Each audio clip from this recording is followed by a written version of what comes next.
Bismillahirrahmanirrahim. Assalamualaikum warahmatullahi wabarakatuh. Nama saya Nabila Putri, mahasiswi UIN Antasari Banjarmasin, jurusan Psikologi Islam tahun 2020. Video ini tugas UAS Akhlak Tasawuf tentang ukuran baik dan buruk menurut perspektif Islam. Pengertian baik dan buruk.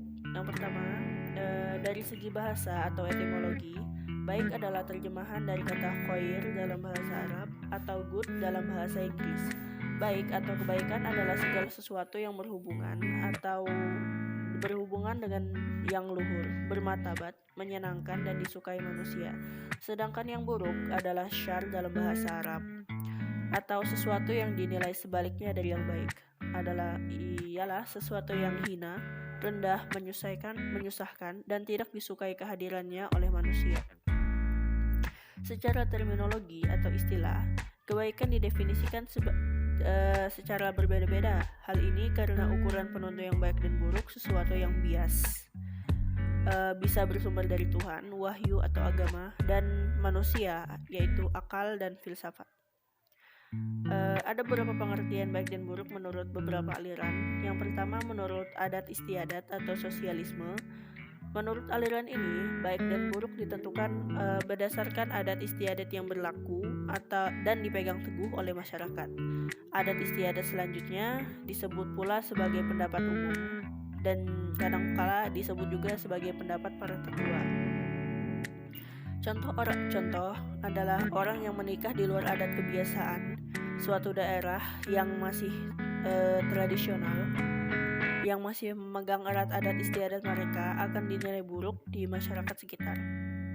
Yang kedua, baik buruk menurut aliran hedonisme. Menurut paham ini, perbuatan baik adalah perbuatan yang banyak mendatangkan kelezatan, kenikmatan, dan kepuasan nafsu biologis. Contoh, pekerja kantoran dengan buruh kasar, teman atau tetangga yang sering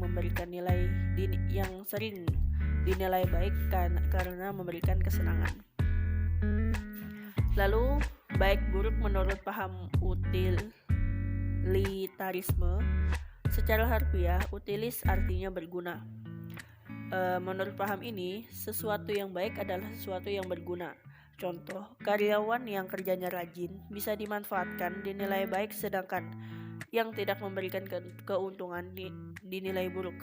Barang yang baik adalah barang yang masih berguna atau bernilai guna, sedangkan yang sudah buruk, rusak, masuk gudang atau dibuang. Baik buruk menurut paham vitalisme. Menurut paham ini, yang baik adalah yang kuat, sesuatu yang mencerminkan kekuatan dalam hidup manusia. Kekuatan dan kekuasaan yang menaklukkan orang lain yang lemah dianggap baik. Paham ini lebih lanjut cenderung kepada sikap binatang yang berlaku, siapa yang kuat, yang menang itulah yang baik, atau bisa disebut sebagai hukum rimba. Contoh, orang yang kekar, kuat, gagah perkasa dinilai baik dibandingkan orang yang loyo dan penyakitan. Selanjutnya, baik buruk menurut paham pragmatisme. Paham ini berpendapat baik buruk itu selagi memberikan kemanfaatan secara praktis bagi dirinya, baik secara moral maupun materi. Contoh, suap. Lalu, baik buruk menurut paham deontologi.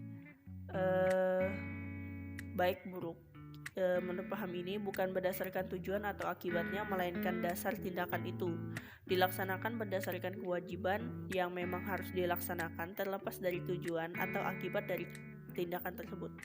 Contoh, menyontek. Lalu, sifat dari baik buruk.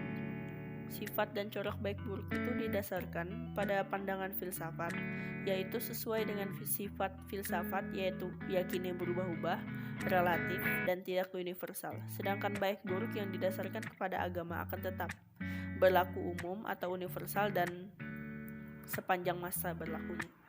Sifat dari baik buruk yang demikian itu tetap berguna sesuai dengan zamannya, dan ini dapat digunakan untuk menjabarkan ketentuan baik dan buruk yang terdapat dalam ajaran akhlak yang bersumber dari ajaran Islam.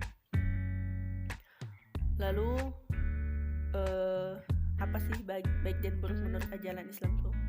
Menurut ajaran Islam, penentuan baik dan buruk harus didasarkan kepada petunjuk Al-Quran dan Al-Hadis. Jika kita perhatikan, Al-Quran maupun hadis banyak istilah yang mengacu kepada kata baik dan ada pula istilah yang mengacu pada buruk. Antara lain yang mengacu kepada baik misalnya hasanah, toyibah, khoiroh, karimah, mahmudah, azizah, dan bir. Adanya istilah kebaikan yang demikian variatif itu diberikan kepada Al-Quran dan hadis. Itu menunjukkan bahwa penjelasan terhadap sesuatu yang baik menurut ajaran Islam itu jauh lebih lengkap dibandingkan dengan arti kebaikan yang dikemukakan sebelumnya.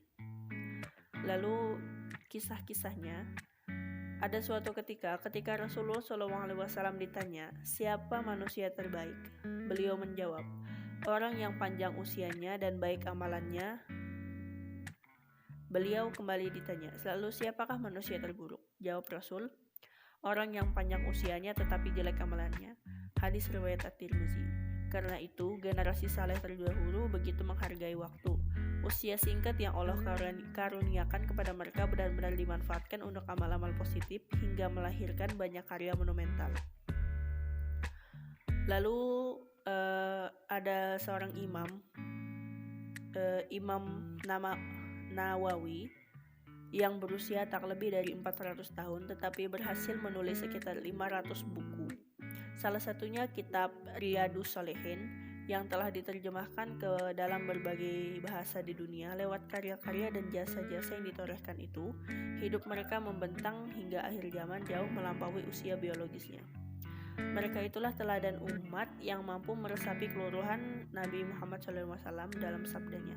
Tidaklah bergetar kedua kaki seseorang hamba pada hari kiamat nanti sehingga dia ditanya tentang umurnya untuk apa ia habiskan, masa mudanya untuk apa ia pergunakan, ilmunya dalam hal apa ia amalkan, dan hartanya dari mana ia peroleh dan kemana ia belanjakan. Hadis sahih riwayat At-Tirmizi dan At-Dari. Terima kasih. Wassalamualaikum warahmatullahi wabarakatuh.